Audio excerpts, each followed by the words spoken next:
에스더 1장. 아하수에로 왕 때에 있은 일이다. 아하수에로는 인도에서 에티오피아에 이르기까지 127지방을 다스린 왕이다. 아하수에로 왕은 도성 수산에서 왕위에 올라 나라를 다스린 지 3년째 되던 해에 모든 총독들과 신하들을 불러서 잔치를 베풀었다. 페르시아와 메대의 장수들과 귀족들과 각 지방 총독들을 왕궁으로 초대하여 자기 왕국이 지닌 영화로운 부여와 찬란한 위엄을 과시하였다. 잔치는 여러 날 동안 무려 180일이나 계속되었다. 이 기간이 끝난 뒤에 왕은 도성 수산에 있는 백성을 빈부 귀천을 가리지 않고 모두 왕궁 정원 안뜰로 불러들여서 이래 동안 잔치를 베풀었다.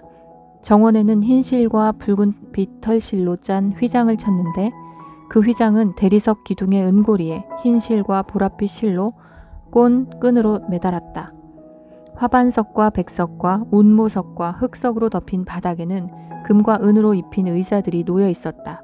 술잔은 모두 금잔이었는데 모양이 저마다 달랐다.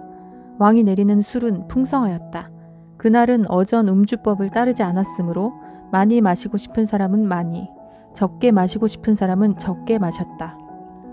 그것은 왕이 모든 술 심부름꾼에게 마실 이들이 원하는 만큼 따라주라고 지시하였기 때문이다. 와스디 왕후도 부인들을 초대하여 아하수에로 왕의 그 궁궐 안에서 잔치를 베풀었다. 이래가 되는 날에 왕은 술을 마시고 기분이 좋아지자 자기를 받드는 7 궁전 넷이 곧 무후만과 비스다와 하르보나와 빅다와 아박다와 세달과 가르가스에게 이르기를 와스디 왕후가 왕후의 관을 쓰고 왕 앞으로 나오게 하라고 명령하였다.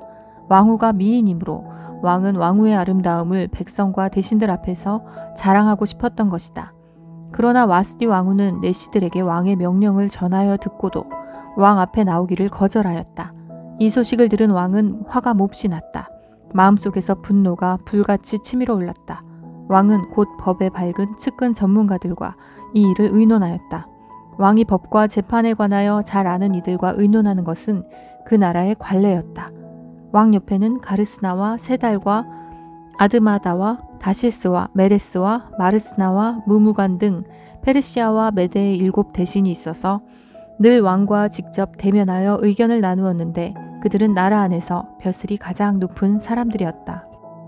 내시들을 시켜서 전달한 나 아하수에로의 왕명을 와스디 왕후가 따르지 않았으니 이를 법대로 하면 어떻게 처리해야 하오? 무무간이 왕과 대신들 앞에서 대답하였다. 와스디 왕후는 임금님께만 잘못을 저지른 것이 아니라 아하수에로 왕께서 다스리시는 각 지방에 있는 모든 신하와 백성에게도 잘못을 저질렀습니다. 왕후가 한 이 일은 이제 곧 모든 여인에게 알려질 것입니다. 그렇게 되면 여인들은 아하수에로 왕이 와스디 왕후에게 어전에 나오라고 하였는데도 왕후가 나가지 않았다고 하면서 남편들을 업신여기게 될 것입니다. 페르시아와 메대의 귀부인들이 왕후가 한 일을 알게 되면 오늘 당장 임금님의 모든 대신에게도 같은 식으로 대할 것입니다.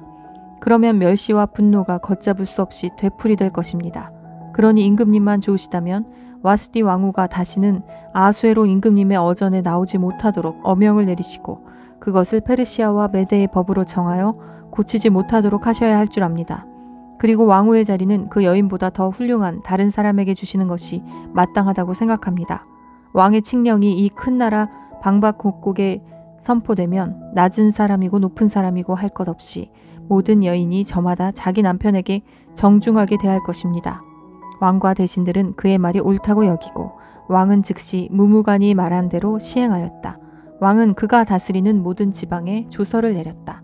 지방마다 그 지방에서 쓰는 글로 백성마다 그 백성이 쓰는 말로 조서를 내려서 남편이 자기 집을 주관하여야 하며 남편이 쓰는 말이 그 가정에서 쓰는 일상 언어가 되어야 한다고 선포하였다. 2장. 이러한 일이 있은 지 얼마 뒤에 아하수에로 왕은 분노가 가라앉자 와스디 왕후가 생각나고 왕후가 저지른 일과 그리고 그것 때문에 자기가 조서까지 내린 일이 마음에 걸렸다. 왕을 받드는 젊은이들이 이것을 알고 왕에게 말하였다. 임금님을 모실 아리따고 젊은 처녀들을 찾아보게 하시는 것이 좋겠습니다. 임금님께서 다스리시는 각 지방에 관리를 임명하시고 아리따고 젊은 처녀들을 뽑아서 도성 수산으로 데려오게 하시고 후궁에 불러다가 궁녀를 돌보는 내시 해계에게 맡기시고 그들이 몸을 가꿀 화장품을 내리십시오. 그리하신 뒤에 임금님 마음에 드는 처녀를 와스티 대신에 왕으로 삼으심이 좋을 듯합니다. 왕은 그 제안이 마음에 들어서 그대로 하였다. 그때의 도성 수산에는 모르드게라고 하는 유다 남자가 있었다. 그는 베냐민 지파 사람으로서 아버지는 야일이고 할아버지는 시므이이고 증조부는 기스이다. 그는 바빌론 왕 느부갓네살이 예루살렘에서 유다 왕 여고냐와 그의 백성을 포로로 끌고 왔을 때 함께 잡혀온 사람이다. 모르드게에게는 하다사라고 하는 사촌 누이 동생이 있었다. 이름을 에스더라고도 하는데 일찍 부모를 여의었으므로 모르드게가 데려다가 길렀다. 에스더는 몸매도 아름답고 얼굴도 예뻤다. 에스더가 부모를 여의었을 때에 모르드게가 그를 딸로 삼았다.